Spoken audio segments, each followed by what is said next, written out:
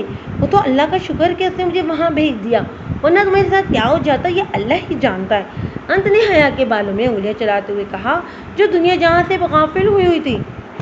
ویسے تم بالکل نہیں بدلی، وہی چہرہ، وہی قاتل ادائیں اور وہی میری حیا، بالکل، اور کوئی بدل نہیں ہوئی تم میں۔ انت نے ماضی کے پر کھولتے ہوئے کہا تھا، کاش کہ مجھ سے وہ غلطی نہیں ہوئی ہوتی تو آج اور تم میں ایک ساتھ ہوتے، بلکہ اب تو ہم ڈبل سے ٹربل ہو چکے ہوتے۔ انت نے مسکراتے ہوئے حیا کے بالوں میں انگلیاں چلاتے ہوئے کہا، خیر، ماضی کی غلطی میں دوبارہ نہیں دہراؤں گا، کل تمہیں میرا ہونا ہوگا، ہر حال میں، ہر صورت میں۔ انت نے حیا کے پاس سے اٹھتے ہوئے کہا اور اس کا کمفرٹ درست کرتا صوفے پر آ گیا تھا اور وہیں لیٹ کر نہ جانے کب اس سے نیند کی وادیوں میں اتر گیا۔ صبح انت کی آنکھ جلدی کھل گئی تھی۔ سب سے پہلے اس کی نظر اپنے بیڈ پر گئی جہاں وہ ابھی تک سو رہی تھی۔ انت حیا کو دیکھتے مسکرا دیا اور اٹھ کر وارڈروب کی طرف بڑھا اور اپنے کپڑے لیے واش روم میں گھس گیا۔ کچھ دیر بعد وہ فریش ہو کر باہر آیا تھا اور حیا پر ایک نظر ڈال کر وہ کمرے سے باہر نکل گیا۔ اماں، حیا کے لیے لیمو پانی بنا دیجیے اور کچھ کھانے کو بھی اچھا سا بنوا لیجیے، نکاح ہے آج میرا۔ انت نے کچن میں آتے ہی اماں صاحب کو کہا تھا، بیٹا کیا وہ تم سے شادی کرنے کے لیے تیار ہے؟ اماں صاحب نے اپنے دل میں آیا سوال پوچھا تھا۔ پتہ نہیں اماں صاحب، انت نے جواب دیا، اگر وہ نہ مانی تو؟ اماں صاحب نے کسی اپنا جملہ بیچ میں چھوڑ دیا تھا۔ وہ مانی یا نہ مانی، اس کی رضامندی ہو یا نہ ہو، آج سے میرا ہونا ہوگا، ہر حال میں، ہر قیمت پر۔ اگر وہ کسی کی ہوگی تو میری ہوگی، ماضی کی غلطی میں دوبارہ نہیں دہرا سکتا اماں صاحب، آپ جانتی ہیں یہ۔ انت نے اماں صاحب کو دیکھتے ہوئے کہا تھا اور اس کے بات سن کر اماں صاحب چپ ہو گئی تھیں۔ بھلا اماں صاحب سے بڑھ کر کون اس کا جنون جان سکتا تھا، پھر چاہے وہ ملک کے لیے ہوں، اپنے پیارے کے لیے ہوں، یا پھر اپنی لائف لائن، اپنی زندگی حیا کے لیے ہوں۔ ٹھیک ہے بیٹا، جیسے تمہاری مرضی، مگر مجھ کے ساتھ برتی مت کرنا کسی بھی معاملے میں، اماں صاحب نے انت کو دیکھتے ہوئے کہا، جس پر انت نے ہاں میں گردن ہلاتا کچن سے باہر آ گیا تھا۔ انت نے باہر گاڑی میں آ کر اپنا موبائل نکالا تو کسی کو کال ملائی تھی۔ ہیلو، ہاں مولوی کا انتظام کرو، اگلے 1 گھنٹے میں مجھے مولوی اور گواہ سمیت میرے گھر میں دکھو، تم نکاح کے پیپرز بھی لیتے آنا۔ انت نے اپنے آدمی کو ساری ڈیٹیل دیتے ہوئے حکم دیا تو پھر کال ڈسکنیکٹ کر دی۔ کچھ ہی دیر میں باہر گاڑی میں ہارن بیٹھے رہنے کے بعد وہ اٹھ کھڑا ہوا تھا اور اب اس کا ارادہ حیا کے پاس جانے کا، تو وہ چلتا ہوا گھر میں داخل ہوا اور کچن میں آ گیا، وہاں سے لیمو جوس لے کر اپنے کمرے کی جانب چل دیا۔ کمرے میں داخل ہوتے ہی اس نے دیکھا کہ حیا وہاں نہیں تھی۔ اس نے ارد گرد نظر دوڑائی تو صرف واش روم سے پانی گرنے کی آواز آئی۔ وہ مسکراتا ہوا سامنے صوفے پر بیٹھ گیا تھا۔ کچھ ہی دیر میں حیا واش روم سے تولیہ بالوں کو صاف کرتی نکلی تھی اور چلتے ہوئے شیشے کے سامنے کھڑی ہو گئی۔ اس کا دھیان نہیں کہتے کہ کمرے میں کوئی اور بھی موجود ہے۔ شیشے کے سامنے موجود صوفہ اور صوفے پر بیٹھا وہ شخص بہت اچھی طرح نظر آ رہا تھا۔ حیا نے جو ہی اپنی نظر حیا نے پر ڈالی تھی، اس کی سانس اوپر کی اوپر اور نیچے کی نیچے رہ گئی تھی اور ٹاول ہاتھ سے چھوٹ کر نیچے گر گیا تھا۔ وہ آنکھیں پھاڑے شیشے سے اسے دیکھ رہی تھی۔ تو تم نہیں ہو سکتے، میری آنکھوں کو دھوکا ہے یہ، شاید سر درد کی وجہ سے، حیا نے کہتے ہوئے اپنے منہ پر ہاتھ مارتے ہوئے خود کو جگانا چاہتا۔ اس کے مطابق یہ سب نشے کا اثر تھا، مگر یہ سب حقیقت تھی۔